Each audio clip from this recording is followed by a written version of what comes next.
se a vida já era uma corrida, agora parece que é mais uma vida corrida do que uma corrida de vida. Brincando aqui um pouco com as palavras. As pessoas correm de um lado para o outro e ainda por cima debilitadas pelas dificuldades respiratórias que estas máscaras obrigam.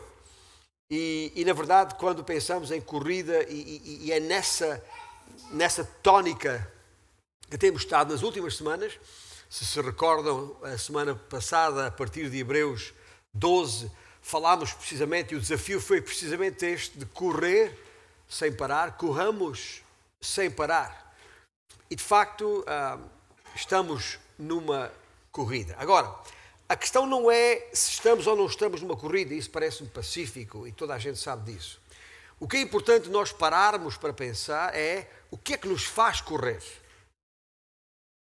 O que é que carregamos connosco enquanto corremos. E o que é que carregamos connosco e para onde é que levamos isso que carregamos connosco? Esse testemunho que está em nós. E sabemos que no final da corrida há um prémio para alcançar. O que também é animador saber que não corremos em vão. Há uma glória a obter, tal coroa de louros ou o que quer que seja das antigas corridas nos jogos da antiguidade. Agora, há uma outra coisa que sabemos e o que se passa nestes dias entre nós é por demais evidente. Nesta corrida, por vezes, damos connosco em situações difíceis. Há várias expressões para isso na nossa língua, expressões idiomáticas. Damos connosco por vezes em becos sem saída. Damos connosco por vezes encostados às cordas, na linguagem da luta. Damos connosco muitas vezes entre a espada e a parede. E esta ideia entre a espada e a parede, enquanto pensava eu nestas nossas expressões idiomáticas que podiam explicar melhor onde é que nós estamos nesta corrida e com o que nos deparamos nesta corrida, que esta expressão entre a espada e a parede ficou na minha mente de uma maneira mais forte do que as outras. E daí o título dado a este sermão de hoje e também no próximo. Eu espero que no decorrer do nosso tempo juntos aqui, enquanto ouvimos e vemos, percebamos a razão de ser desta expressão entre a espada e a parede no contexto em que nós estamos. E o contexto em que nós estamos é um texto, tem por base um texto na segunda epístola que Paulo escreveu aos Tessalonicenses e no capítulo 3. Se recordam, antes do Natal, antes de entrarmos em mensagens de enquadramento natalício e de desafio para o ano que entretanto começou, nós estávamos a estudar a segunda epístola de Paulo aos Tessalonicenses. Interrompemos esse estudo. Não completámos e falta-nos vencer o capítulo 3. É o que estamos fazendo agora. Estamos regressando à segunda epístola de Paulo aos Tessalonicenses e neste caso ao capítulo 3 e olhando para o texto bíblico, que certamente já tem aberto em mão, seja em formato de papel ou eletrónico, mas em 2 Tessalonicenses, capítulo 3, vamos hoje e no próximo domingo, se Deus permitir, considerar apenas os primeiros 5 versículos. Versículos esses que vos convido a lermos agora. Pelo menos os primeiros 2 versículos. Finalmente, irmãos, orai por nós, escreve Paulo. Orai por nós para que a palavra do Senhor se propague e seja glorificada, como também está acontecendo entre vós, e para que sejamos livres dos homens perversos e maus. Porque a fé não é de todos. Estes 2 versículos vamos considerar hoje. Mas já agora deixe-me ler os restantes em causa, que têm a ver com o próximo domingo. Todavia, acrescenta Paulo, o Senhor é fiel, e Ele vos confirmará e guardará do maligno. Nós também temos confiança em vós, no Senhor, de que não só estáis praticando as coisas que vos ordenamos, como também continuareis a fazê-las. Ora, o Senhor conduz o vosso coração ao amor de Deus e à constância de Cristo. Pelo que acabamos de ler, o desafio, as duas ideias fortes que gostaria de tirar neste momento em que estamos entre a espada e a parede. E quando entre a espada e a parede, o desafio de hoje é orar. O desafio do próximo domingo, se ali chegarmos, é confiar. Depois de tantas vezes se referir às suas orações pelos Tessalonicenses, nos seus textos, de repente Paulo escreve: orai por nós. Nada de novo. Aliás, Paulo quem conhece os escritos de Paulo no Novo Testamento, está familiarizado que, por exemplo, aos Colossenses, e lá no capítulo 4, ele já diz a mesma ideia, diz: perseverai na oração à igreja em Colossos, vigiando com ações de graças, suplicai ao mesmo tempo também por nós, escreve Paulo, para que Deus nos abra a porta à palavra, a fim de falarmos do mistério de Cristo, pelo qual também estou algemado. À época, Paulo estava em prisão, por causa do Evangelho, por causa da palavra. E ele conclui esse texto aos Colossenses dizendo: para que eu o manifeste como devo fazer. Aos Efésios, no capítulo 6, tem a mesma ideia, com toda a oração e súplica, orando em todo o tempo no Espírito, e para isto vigiando com toda a perseverança e súplica por todos os santos. E depois ele diz isto: e também por mim, para que me seja dada, no abrir da minha boca, a palavra, para com intrepidez fazer conhecido o mistério do Evangelho. Nestes dois textos que li, aos Colossenses e aos Efésios, depois de ter lido o texto base, os primeiros dois versículos da segunda epístola aos Tessalonicenses, não é difícil para nenhum de nós, minimamente atento, que há aqui duas palavras fortes, duas tónicas. Uma é a questão de orar por ele, Paulo, por nós, ele e sua equipa, e de todos aqueles que estão neste empreendimento missionário de levar a palavra do Senhor até aos confins da terra. E a segunda ideia forte que está evidente nestes versículos é a própria palavra, a palavra de Deus, que é preciso ser levada com intrepidez, com rapidez. E, portanto, nestes dois versículos aos Tessalonicenses, o versículo 1 e o versículo 2, há em cada um deles duas ideias ou dois pedidos específicos que Paulo adianta como razões para a igreja orar por ele, em particular, e por todos os seus. A primeira desses pedidos tem a ver precisamente com a palavra de Deus. Este é o primeiro ponto principal que está aqui. Quanto à palavra de Deus, o pedido dele é para que se propague e seja glorificado. Quando eu parei para pensar nesta ideia de propagação, é impossível, nos dias em que estamos, não pensar na propagação deste vírus de que ainda há pouco nos referimos e que tem condicionado a vida de tantos. Segundo os especialistas, e neste caso, que li esta semana mesmo, um conjunto de especialistas, de cientistas norte-americanos, registam nos artigos das páginas das revistas da ciência onde escrevem, registra que esta nova variante do vírus SARS-CoV-2, né? CoV-2, esta variante, a Omicron, pode ser a de propagação mais rápida da história.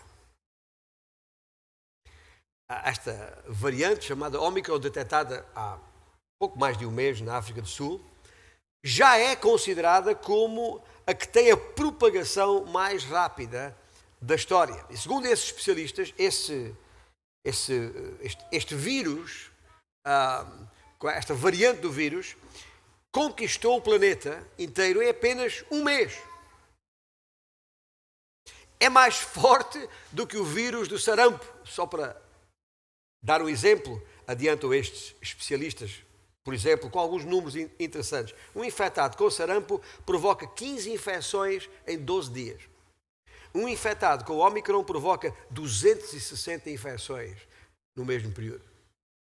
Em 60 dias, estima-se que um só infectado com esta variante pode infectar 14 milhões de pessoas.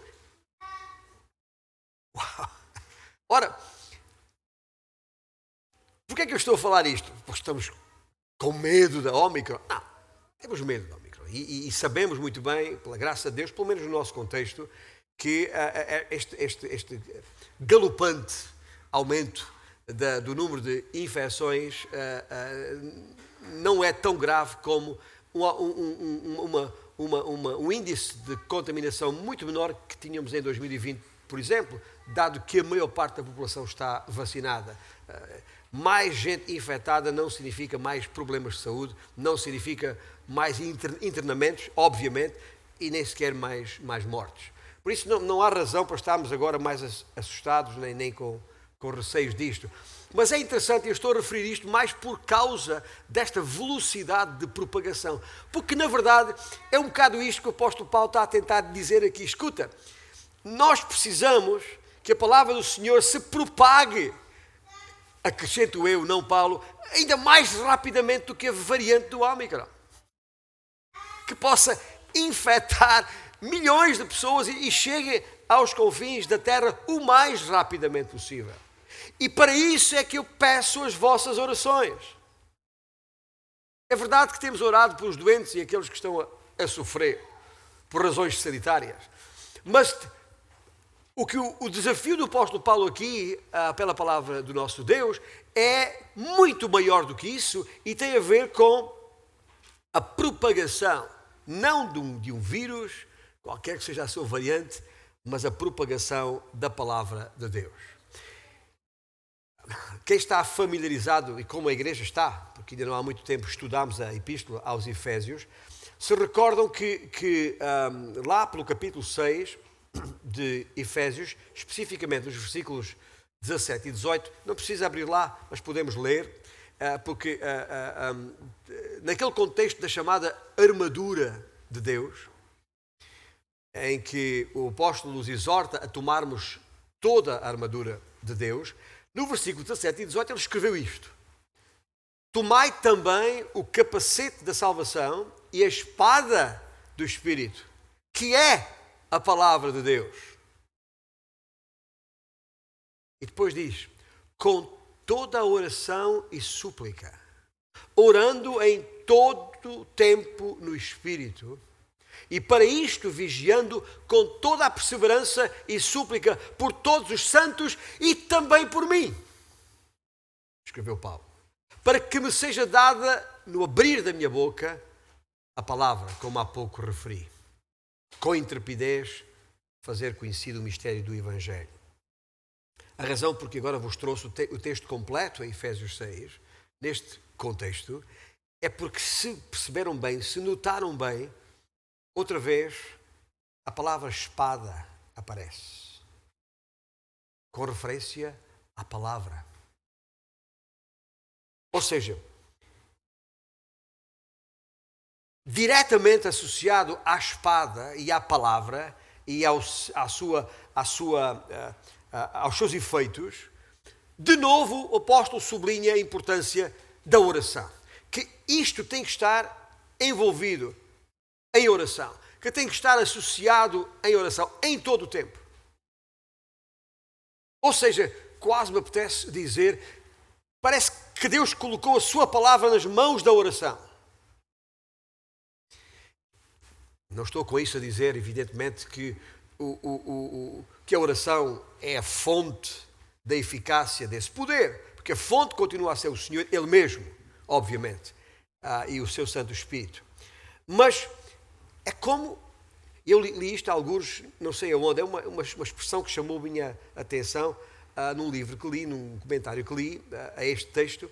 É como se a oração fosse o poder que empunha a arma. Imagina a espada, não é? A arma, a gente pega na arma com o nosso punho e estamos empunhando a arma.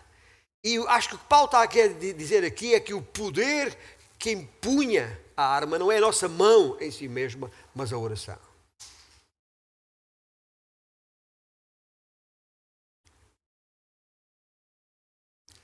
É evidente, é mais do que evidente, é transversal a toda a Escritura, que por razões que às vezes é até difícil para nós entendermos, pelo menos nós que nos conhecemos a nós mesmos e sabemos das nossas fraquezas e limitações, por alguma razão, ainda que o Senhor continue a ser a fonte desse poder e a oração a Ele seja dirigida, o Senhor nos concede a nós o privilégio e a alegria de sermos portadores, aqueles que empunham esta arma, de sermos instrumentos de Deus na oração. E há aqui algumas ideias que me parece importante nós pararmos para refletirmos juntos enquanto olhamos para este texto. E a primeira delas é um tal desejo que há em nós. E deixe dizer-vos uma coisa. Preste bem atenção ao que eu vou dizer, porque este desejo de que vos vou falar não é uma coisa necessariamente evidente, fácil de detectar em nós, mas está lá, na nossa vida. Mais ou menos dissimulado, mais ou menos disfarçado, mais ou menos escondido, algures num cantinho do nosso coração, há um desejo de sermos instrumentos desse poder de Deus, ainda que não o sintamos, não o percebamos, está lá, jaz no subconsciente de cada homem ou mulher que se considera reconhecidamente discípulo de Cristo. Está esse anseio de ser um instrumento fervoroso e eficaz de oração. Eu falo por mim. Eu não sou propriamente um exemplo de oração, não sou aquela pessoa que passa noites em oração, não sou. Mas sabe uma coisa? Em mim, gostava de ser. Há qualquer coisa em mim que me move nisso. Agora, como é que eu posso falar uma coisa assim? Como é que eu posso estar certo de uma coisa dessas? Sabe porquê é que eu posso? Porque nós, vós, fomos criados à imagem de Deus. Cada um de nós foi criado para ser um espelho refletor da imagem de Deus. Fomos criados para, conscientemente, como espelho, refletirmos a imagem de Deus. Antes da entrada do pecado no mundo, eu arrisco pensar que Adão e Eva tinham esse irresistível desejo de serem usados por Deus para realçar, para abrilhantar-se, se quiser, a imagem do poder de Deus, a imagem da sabedoria de Deus, a imagem do amor de Deus. Queriam ser espelhos dessa glória. Estou eu a dizer que esse desejo está, de alguma maneira, enraizado no nosso ser até aos dias de hoje. Só que tem sido distorcido pelo pecado.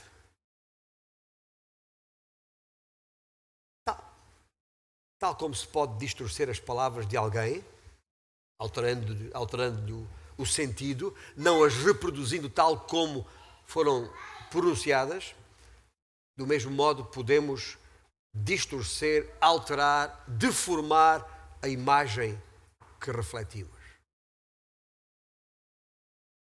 Num certo sentido, a alteração ou a deformação da imagem pode ser até muito pequenina, quase que nem se dá por ela, mas depois, nos seus efeitos, acaba por marcar diferença que dizemos nós como do dia para a noite. Em vez de refletir o seu rosto, o rosto do nosso Deus, queremos substituí-lo pelo nosso próprio. Queremos ser nós a ficar bem na fotografia.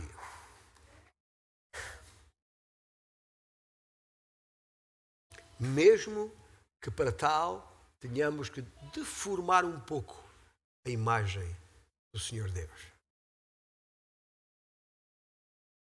E quantas vezes fazemos isso só para salvar a nossa própria face?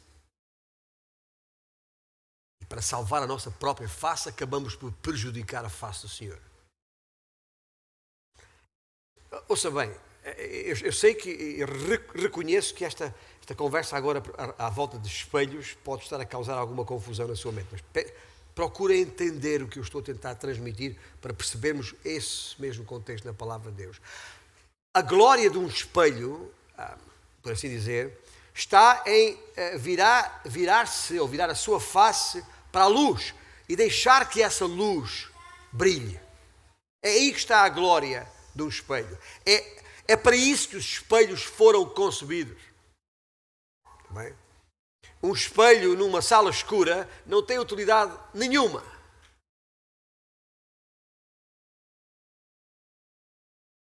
Mas para se ver bem o reflexo desse espelho, esse espelho tem que estar virado para a luz, para que essa luz se veja. Mas com a entrada do pecado em cena, tudo mudou.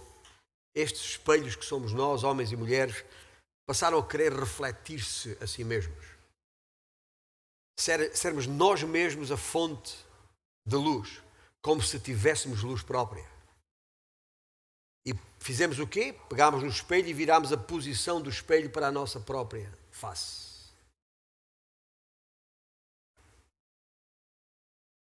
Desviando-o da face de Deus, bloqueando a face de Deus e lançando sombra no mundo à sua volta. Ora bem, com isto temos de perceber que esse desejo que eu estou a falar desde há pouco, esse desejo de Adão e Eva de ser luz, à sua maneira, é uma distorção do legítimo desejo de ser luz que está com eles desde que foram criados. E foi o pecado que causou essa distorção. A Bíblia atesta que todos, desde a queda de Adão e Eva, todos nascem com estes mesmos desejos distorcidos. Chegamos a este mundo já querendo ser Deus. Queremos que o mundo se concentre em volta dos nossos próprios interesses. Queremos decidir por nós mesmos para onde virar as nossas faces destes espelhos que somos nós. Queremos que os outros nos estimem e admirem e nos elogiem. Não gostamos da ideia de sermos um espelho sem beleza em si mesmo, a não ser naquilo que reflete. Não nos sentimos confortáveis com a ideia de termos de virar a nossa face para onde quer que a luz queira seguir. Queremos ser a nossa própria luz. Queremos ser Deus. Afinal, foi disso que Satanás conseguiu convencer Adão e Eva. Não pode comer do fruto que Deus proibiu, porque senão vocês serão como Deus, com o conhecimento de todas as coisas. E isto vem no pacote da nossa humanidade pecaminosa. E se formos honestos, não será difícil de admitir que sentimos isso. Mas essa experiência que é universal do pecado é a distorção que o próprio Satanás conseguiu infligir em algo maravilhoso. E é esse algo maravilhoso que eu estou a falar. É esse desejo de puro e justo de sermos usados por Deus para refletirmos a sua glória neste mundo. O nosso valor, a nossa importância não pode estar em nós mesmos, mas naquele cuja imagem refletimos. Como Paulo escreveu da sua segunda epístola aos Coríntios, capítulo 10, ele diz: se temos de nos gloriar de alguma coisa, gloriemos-nos no quê? Gloriemos no Senhor. Ou seja, aquele, porém, que se gloria, glorie-se no Senhor, escreveu Paulo. Assim, é um pouco isso que eu estava a tentar explicar há pouco, ao abrir o meu coração. Lá bem escondida, entre o nosso orgulho e autoestima, e aquela nossa busca de poder e influência, lá bem escondidinho, está uma coisa boa, que tem sido distorcida pela influência do pecado em nós. E o que essa coisa boa é, e é disso que eu estou a falar, é o nosso desejo de sermos espelhos de Deus. Ser um espelho de Deus é a mais alta honra a que uma criatura pode aspirar. Em contrapartida, a coisa mais absurda e ridícula à face da terra é um espelho criado por Deus que se afasta da luz que é Deus, para tentar por si mesmo projetar uma pequena e insignificante faúlha e esperar com ela iluminar essa tal densa sombra que o envolve. O que eu estou a dizer até nestes últimos minutos parece muito filosófico, de algo místico até, de difícil de perceber, porque como eu disse, está em nós, está escondido em nós. E o barulho das luzes à nossa volta, barulho das luzes é uma expressão, ruído ensurdecedor que à nossa volta se passa nesta vida em corrida. Nem paramos para pensar que esse desejo está lá, porque Deus nos criou assim, para sermos seus instrumentos, para sermos espelhos refletores da sua glória.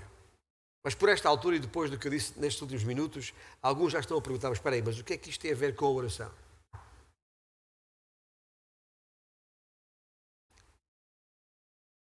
Deixe-me ajudar a responder essa pergunta, vou retomando o fio à meada. Aquilo que tenho estado a tentar mostrar-vos é que todos e cada um de nós, sem exceção, no seu subconsciente, todos nós desejamos ser uma pessoa de oração fervorosa e poderosa. Corrija-me se está errado. Há alguém nesta sala que ouse dizer que não tem esse desejo? Eu tenho. Eu tenho. Como crentes que somos no Senhor, gostaríamos de ter um papel significativo nos propósitos de Deus.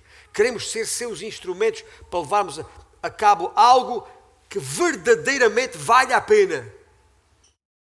E é pela oração que podemos ser espelhos de Deus. Como? Bom, um espelho foi concebido, como tem dito, para receber a luz e canalizá-la para o bem do próximo. E a oração foi concebida para receber a graça e canalizá-la para o bem dos demais.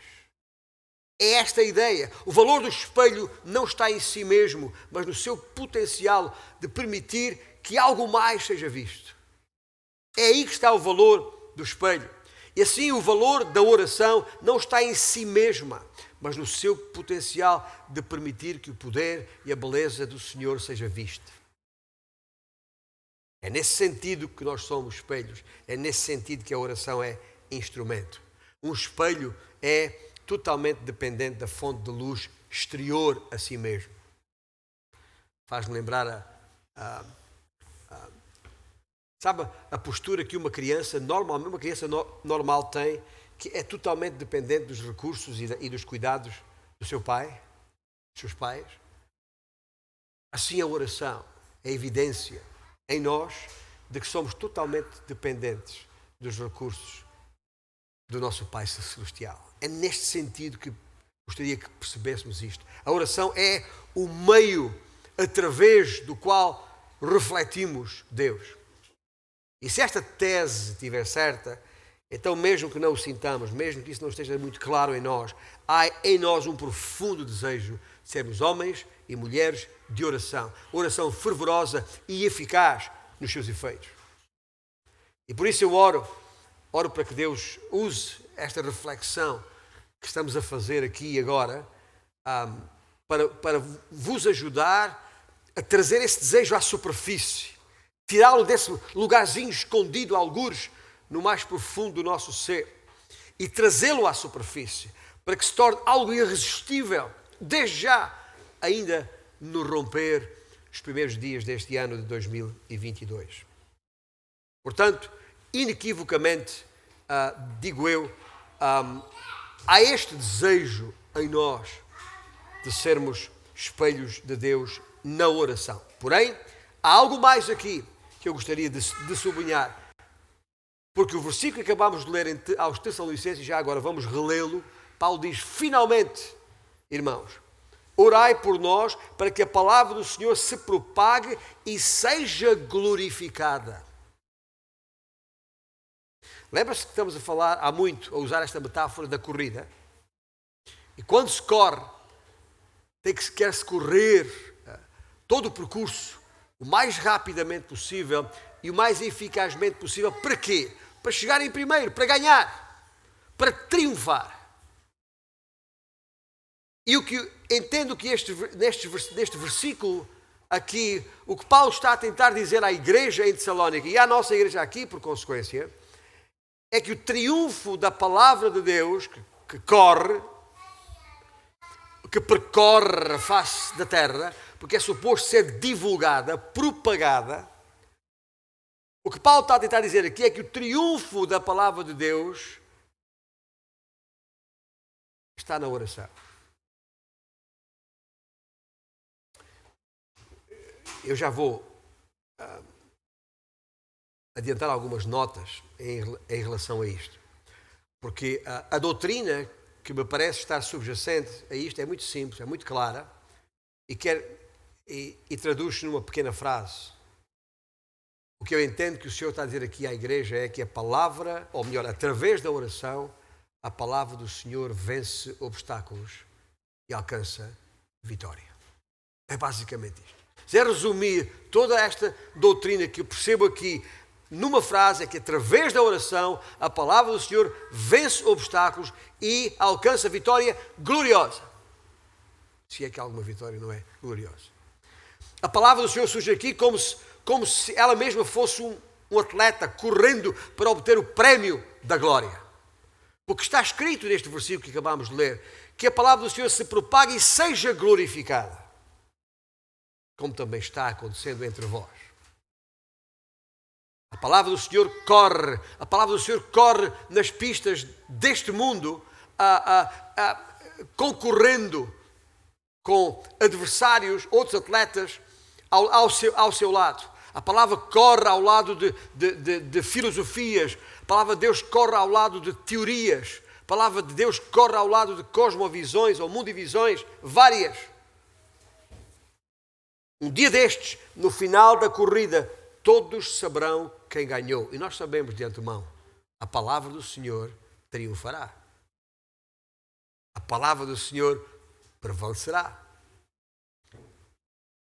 Será então reconhecida e glorificada. Agora, o que está aqui de diferente nestes versículos e nesta verdade que todos nós conhecemos é esta cláusula de oração, chamemos-lhe assim, se orarmos. Orai por nós, para que a palavra do Senhor se propague, corra sem parar e seja glorificada. Pensemos nisto, é algo, muito sinceramente, quando eu paro para pensar nisto, sinto a pele arrepiada. Deus falou, ok? O Todo-Poderoso falou, está falado. Ponto final. Fim de discussão, fim de papo. Sendo Deus falando isto, nós podemos estar absolutamente certos de que a sua palavra realizará todos os seus propósitos e todos os seus propósitos serão realizados segundo a sua palavra. Nós sabemos isto de antemão. Deus é soberano, falou, está falado. A palavra da verdade ganhará esta sua corrida com outras palavras. Mas ainda assim, mesmo sabendo isto, e é isto que me fez parar para pensar, Deus diz, orai, eu, tu, o desafio é a cada um de nós, orai para que a palavra do Senhor seja glorificada. Isto é, que seja triunfante, que ganhe a corrida. Ou seja, dada a soberania do nosso Deus, não está em causa este triunfo. Em nenhum momento, gente, e eu quero dizer isto com todas as letras maiúsculas, em bold, sublinhado, em qualquer computador, em qualquer texto, tá bem? Que fique muito claro isto. Os propósitos de Deus não dependem nem de ti, nem de mim, em nada. O Senhor cumprirá, a sua palavra prevalecerá segundo o seu propósito, haja o que houver, venha quem vier, nem que seja mais pintada. Está claro isto? Mas por razões que me têm que fazer parar para pensar, pelos vistos, Ele, o mesmo Deus soberano, quer que essa vitória aconteça com oração. E penso que no início desta minha palavra trouxe-vos versículos suficientes para não deixar nenhuma dúvida a esse respeito. Ou, dito de outra maneira, a intenção de Deus, e é aqui que eu quero chegar, a intenção de Deus é que nós tenhamos parte nessa vitória com a oração. Pela oração. E se juntar a isto, a esta vontade expressa de Deus, aquele desejo mais difícil de descortinar, que eu estava elaborando há pouco, deste nosso desejo de sermos instrumentos de Deus, de sermos usados por Ele como espelhos para refletir a sua glória, se juntarmos estas duas peças, esse nosso desejo que está lá, mesmo que dele não nos apercebamos, e a vontade expressa do Senhor, que não está tão explícita na palavra de Deus que não dá nem para pressupor coisa nenhuma, então o desejo do nosso Deus é que participemos nisso, nesse processo com oração. Isso devia ser mais do que suficiente para que, pelo menos a partir de hoje, começássemos a pensar muito mais seriamente sobre a oração, para que nos devotemos à oração de facto. Ou seja, se todos nós queremos, e eu acho que sim, pelo menos é o nosso perfeito juízo, se queremos que a nossa vida tenha significado, se queremos que a nossa vida valha a pena, que haja, no final, possamos dizer, como Paulo mesmo disse, combati o bom combate, acabei a carreira, né? Guardei a fé. Para chegar aí a esse ponto, o resultado final deste maravilhoso plano de Deus para os tempos e épocas desde a criação, ou seja, o garantido fim da corrida triunfal. Deus quer que tudo isso aconteça com oração. Por norma, digo eu, nós consideramos o valor ou a grandeza de alguém, das pessoas, na proporção da obra por ele ou ela realizados. Sei lá, alguém que escreve uma peça de literatura que se torna um best-seller, então, o autor, tal, nós podíamos citar aqui nomes grandes da literatura. Ou alguém que cria do nada e desenvolve uma empresa capaz de dar trabalho a muita gente e de produzir muita coisa e dar lucros. Então essa pessoa torna-se, dependendo do tamanho que a empresa tem, da grandeza da empresa, o nome da pessoa em causa torna-se maior ou menor nesse sentido. Ou se alguém comanda tropas, importantes tropas em combate e realiza grandes feitos, então o nome desse general, desse comandante fica na história. Ninguém sabe o nome do soldado qualquer desconhecido lá no meio daquilo tudo. Mas o nome do general em comando sabe-se. Ou a mesma coisa com os cientistas, quando depois de anos de investigação descobrem alguma coisa que vai fazer a diferença na saúde e no bem-estar das pessoas, um contributo importante para a humanidade. Essa pessoa, esse nome torna-se conhecido e está nas primeiras páginas dos jornais. Mas a qualquer momento, num abrir e fechar de olhos, todos esses nomes, e os nossos também, vamos comparecer juntos diante do trono de Deus. Tiago, na sua epístola, no capítulo 4, escreveu que a nossa vida é como uma neblina que aparece por um instante e logo se dissipa. É assim que é a nossa vida na Terra. Sabe aquelas manhãs frias? Que a gente sai de casa quentinho e depois abre a boca e respira e sai aquele bafo. Aquela nuvem que sai. Quanto tempo o bafo fica ali? 2 segundos? Já foi. Fecha a boca, acabou. É assim a nossa vida. 2 segundos. 2 segundos. Portanto, a única grandeza que valerá a pena procurar na vida é aquela que perdurará pelos séculos dos séculos. Há aqui alguém, já agora, só para saber se estamos todos do nosso perfeito juízo, há aqui alguém capaz de se entusiasmar, de se empolgar por 2 segundos de importância? Obrigado. Mais descansado. Aquela obra literária passará? Aquela empresa grande já foi? Aquela tropa toda já se desintegrou, já desmobilizou, a descoberta científica já não tem importância, está ultrapassada, obsoleta, esfumou-se. Agora, nesta nova situação, há toda uma nova forma de energia, um processo científico com sede nos céus, onde todos vamos ter de voltar ao jardim de infância quando pensávamos já ser doutorados em alguma coisa. Mas ali, quando tivemos que comparecer todos ali, ao lado deste, agora já arcaico grupo de famosos, de grandes figuras da história, estará por ali um desconhecido Zé cristão.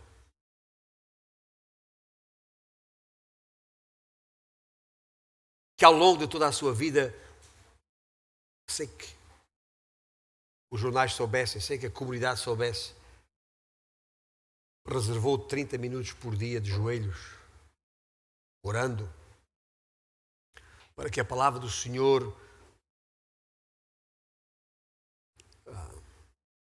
corresse o seu curso e fosse glorificada.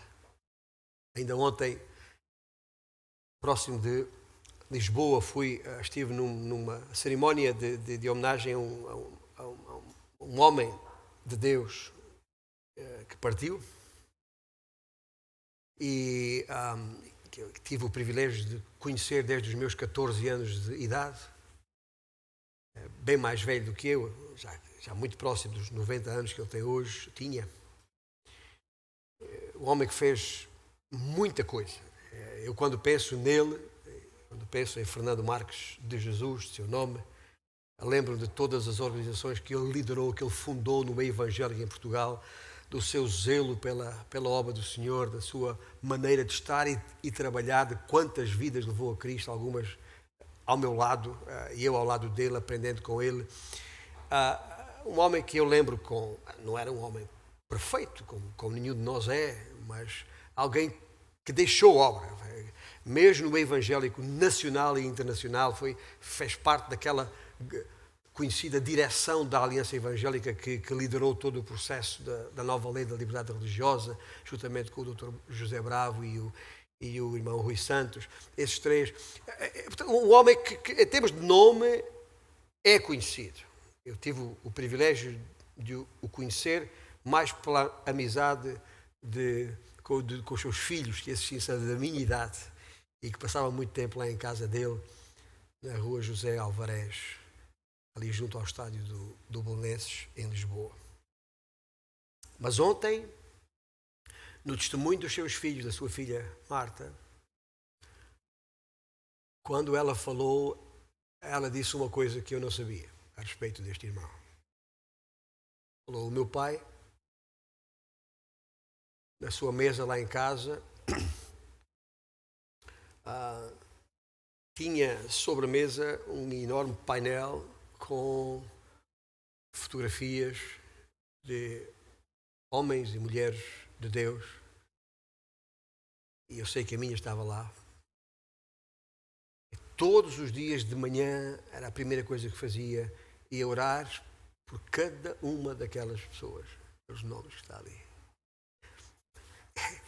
Quer dizer, não é que eu não soubesse que esse irmão orava, claro que sabia que ele orava, mas não tinha esta consciência até ontem da importância que muito mais, e eu fiquei, sinceramente, eu vou guardar isto o resto da minha vida, que é muito mais importante aqueles minutos, todos os dias, que este nosso irmão passava orando para que o Evangelho avançasse, do que todos os seus feitos empresariais, foram muitos, evangélicos, era um homem de negócios, de sucesso.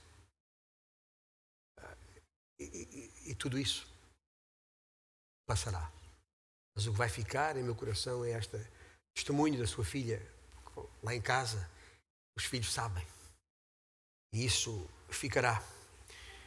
Ou seja, quando estivermos todos juntos lá no céu, no trono da graça, todos estes feitos pouca importância terão. Porque na multidão que o livro do Apocalipse diz que estará ali para louvar o nome, para dizer àquele que está sentado no trono e ao Cordeiro seja o louvor e a honra e a glória e o domínio pelos séculos dos séculos. Provavelmente na frente dessa multidão inumerável, impossível de contabilizar, de discernir, provavelmente está alguém que nós nem sabemos quem é, cujo nome nem vimos em lugar nenhum destacado, o tal Zé desconhecido cristão. E é por isso que este texto, este versículo, estes dois versículos, neste capítulo 3 desta segunda epístola aos Tessalonicenses, tem um impacto especial na minha vida, porque, de acordo com o que está escrito, Deus determinou que a oração fosse o meio através do qual nós podemos participar dos seus propósitos de salvação da humanidade. Algo incomparavelmente maior do que o conjunto dos maiores feitos alguma vez realizados à face da terra. Só temos de aprender a ver as coisas da maneira que Deus vê as coisas. Deus será devidamente glorificado quando o conhecimento da sua glória encher a terra, como as águas enchem os mares. E a terra será cheia do conhecimento da sua glória quando a sua palavra for divulgada e glorificada através da oração. Meus irmãos e minhas irmãs, é isso que eu quis dizer há bocado, que só de pensar nisso fico arrepiado. Uma nota muito rápida, porque não é a ênfase que quero dar hoje, não está aí, mas tenho que fazê-la a referência, porque estamos a considerar este texto em 2 Tessalonicenses 1 e 2. O versículo 2 diz-nos uma outra questão, coloca-nos um segundo ponto em relação à oração. O primeiro ponto foi esse que desenvolvemos e voltarei para fechar, quanto à oração, ou quanto à divulgação da palavra de Deus. Mas aqui no versículo 2 ele faz também uma outra razão para o seu pedido. Orai por nós para que, versículo 2, quanto aos homens maus e perversos, para que quanto aos homens maus e perversos sejamos livres deles. É também um desejo expresso por Paulo aqui na sua palavra, para que oremos por ele e por toda a sua equipa missionária, para que o Senhor os livre de gente descabida, inoportuna e nociva. Gente que procura limitar e prejudicar o avanço do Evangelho. A oração é o lado positivo deste pedido. A oposição é o lado negativo. E eu às vezes fico a pensar, como é que é possível alguém se opor à divulgação de uma mensagem que traz salvação às pessoas, aos perdidos, que traz vida aos mortos, que jazem em seus pecados? Como é que é possível? Escuta, gente dessa, obviamente, para mim, e embora não seja Deus e não possa apontar dedo a ninguém, mas gente dessa só pode ser incrédula, só pode ser descrente, e por isso Paulo diz aqui, porque a fé não é de todos.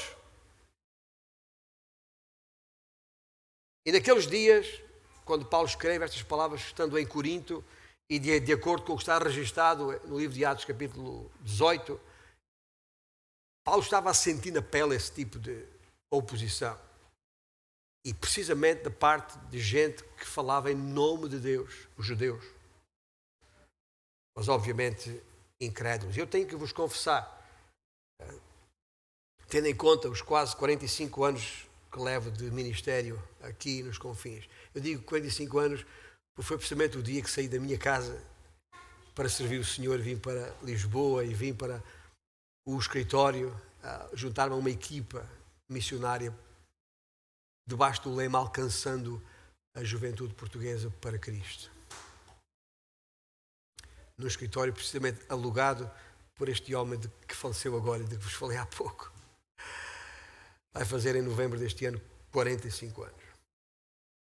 Mas tendo em conta esses 45 anos que não tenho nenhuma dificuldade em perceber e identificar com o testemunho de Paulo aqui.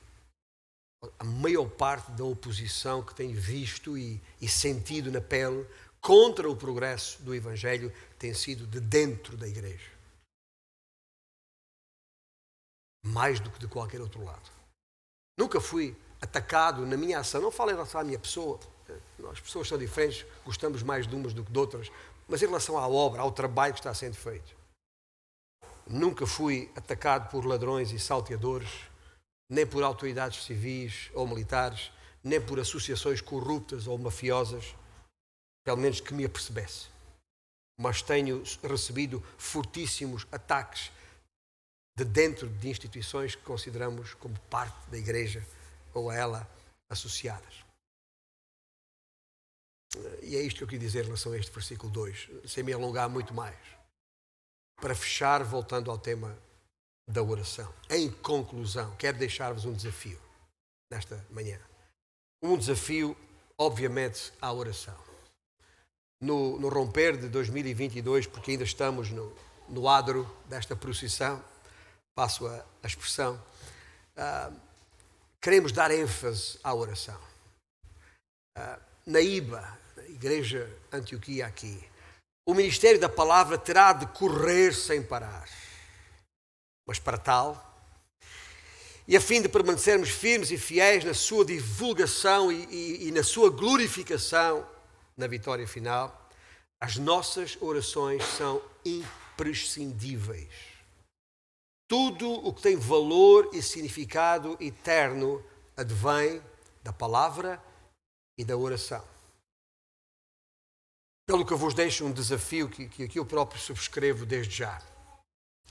E o desafio é este, e vamos mostrá-lo aqui na tela para mais facilmente percebermos. Que todos os dias deste ano, e já agora, hoje é já o 16º dia do ano, seja qual for a hora do dia, cada um saberá a sua melhor hora. Faz comigo esta oração. Senhor, permite que a tua palavra possa ser divulgada e glorificada em todas as áreas do ministério da nossa igreja. Aqui e além. E depois não está escrito, mas pode acrescentar em nome de Jesus. Amém. Amém? Estamos juntos nisto? Ouça bem, é que isto implica orar para que a palavra de Deus ganhe novos convertidos a Cristo no nosso meio. Isso significa ou implica orar para que a palavra de Deus vença hábitos pecaminosos nas nossas vidas. Isso implica orar para que Deus levante e envie dentro de nós outros ministros da palavra para servir tanto aqui como além fronteiras. Essa oração implica orar para que todos aqueles que nesta igreja têm a responsabilidade de expor as Escrituras a qualquer grupo, a qualquer idade, sejam protegidos do mal, possam permanecer firmes na verdade e possam ser cheios do Espírito, para que é indispensável para poder proclamar e explicar a palavra de Deus, a tal espada do Espírito. Mas por agora, tudo o que vos peço é que façam comigo esta oração. Que o Senhor os ajude a pelo menos uma vez por dia, e pelo menos este ano de 2022, fazer esta breve oração. Nem 10 segundos. Senhor, permite que a tua palavra possa ser divulgada e glorificada em todas as áreas do ministério da nossa igreja, aqui e além. Vamos dizer isto juntos? Vamos ficar de pé. Senhor, permite que a tua palavra possa ser divulgada e glorificada em todas as áreas do ministério da nossa igreja. Aqui e além. Em nome de Jesus. Amém?